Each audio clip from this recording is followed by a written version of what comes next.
So, for those who are not familiar with the TV series, can you tell us a little bit about your characters, where we left them, and where we're picking up with them on the film? And I will start with. Well, I played a character of Turtle who evolved quite a bit during the run of the show. We last left him, and he sold a tequila company alongside Mark Cuban and became a millionaire. How many millions? In the movie, he does not disclose that to his buddies, which drives them nuts. He comes across Ronda Rousey in the movie and basically is torn between romance and business. There's a great business opportunity, but also a great romance opportunity. And that's kind of like his battle, and it ends with the battle. I play Johnny Drama, who's a struggling actor. He's had his ups and downs, but he's been plugging away for a long time. He's actually got an impressive resume. Last time we saw him, he was actually just finished up a movie that he was lucky enough to have his brother Vince put him in as a director, directed him in a movie, and he feels he did some pretty good work in this movie, maybe did some of his best work. Unfortunately, the studio executives don't feel the same and want to cut him out. So that's where we're at. Okay. So it's been a few years since all of you shot this together, all these characters. Was it easy getting back into the groove with everyone again? Absolutely. I mean, and again, people haven't seen us together in a few years, but we've seen plenty of each other over the course of those years. We're all really good friends and part of each other's lives. So it wasn't like we were seeing each other for the first time in years, So it really... after take one, it was pretty... Yeah. As soon as we started out with a walk and talk, and as soon as we started bouncing the dialogue off each other, we just fell back into it. I always watched, I watch a couple episodes before every season, and I did that before the movie, too. Kind of helped me get the vibe back and get back to Johnny Drama and who he is and how nuts he is. No, obviously, shooting a TV series, the timing and pacing is Sure. much different than doing a feature film. So was there a challenge in transitioning this to the film? I actually, I loved doing the TV show. I loved doing the movie because so often when you're doing a TV series, you know where your characters are starting, but you don't really know what those final episodes are going to be. So while you're shooting episode 1, 2, and 3, you have no idea where it's going. Where in the movie, you know where you're starting, you know what the middle is, and you know where it's ending. And that's a pretty powerful thing for an actor to have because it affects how you do some of the earlier scenes. I always felt like we shot it like a movie. Yeah. And but you're right, there is some differences. You could actually take little pauses we couldn't take. I remember I used to always try and sneak a comedic pause or a dramatic pause. Half-hour comedy, speed it and up. Doug would be like, no, we got to get it. We got to get it in there. We're running out of time. So now you're able to do that in the movie, which is always great for an actor.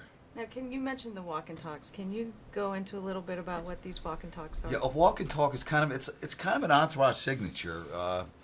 It's when you're walking maybe down the street or throughout this yacht, which we were doing on this, without a cut. So all the dialogue, you have to find the camera as you're walking. They would usually put Jerry and Kevin Connolly up front because they're a little shorter. Problems.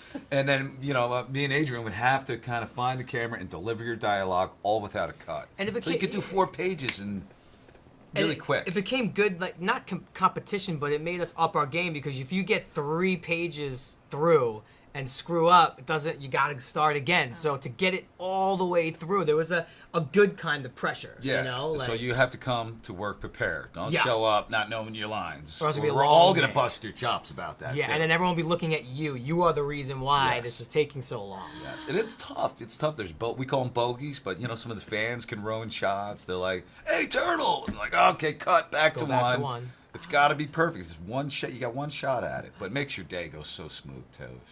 If you bang out 4 pages like that, you're going home early. That's interesting.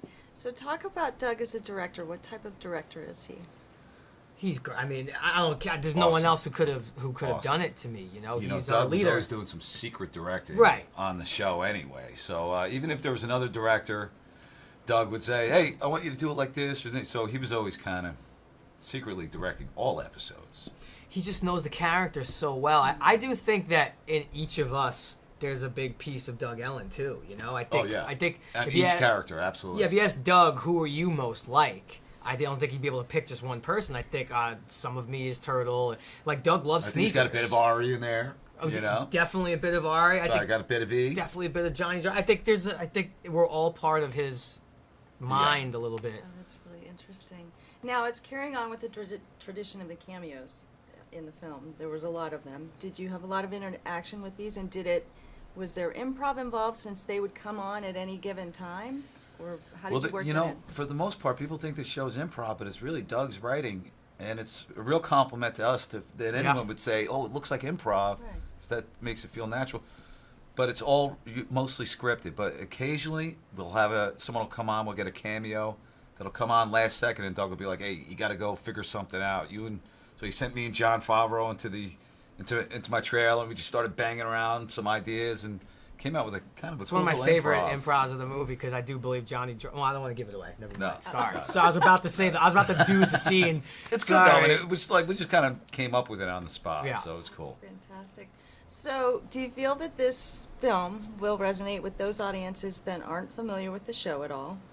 Absolutely. I think it was important for us that this film held itself on its own, so that you didn't have to see the show. And I think we did a little bit at the beginning to show who the characters are a bit. Yeah, there was an effort made to make this movie a standalone. So obviously there's cool callbacks for the fans of the show, but if you hadn't seen the show, this movie holds up on its own. And then you also, what I think the coolest part is, which I would love as a fan of something, is there's 96 episodes waiting for you when you walk out of the movie theater. So you have a built-in prequel, which I always want because I never want stuff to end.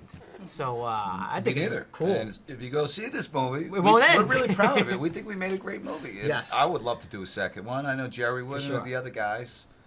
That's great. Well, hopefully there will be a second one, and it's great. All right. Anyway, Thank thank you you so so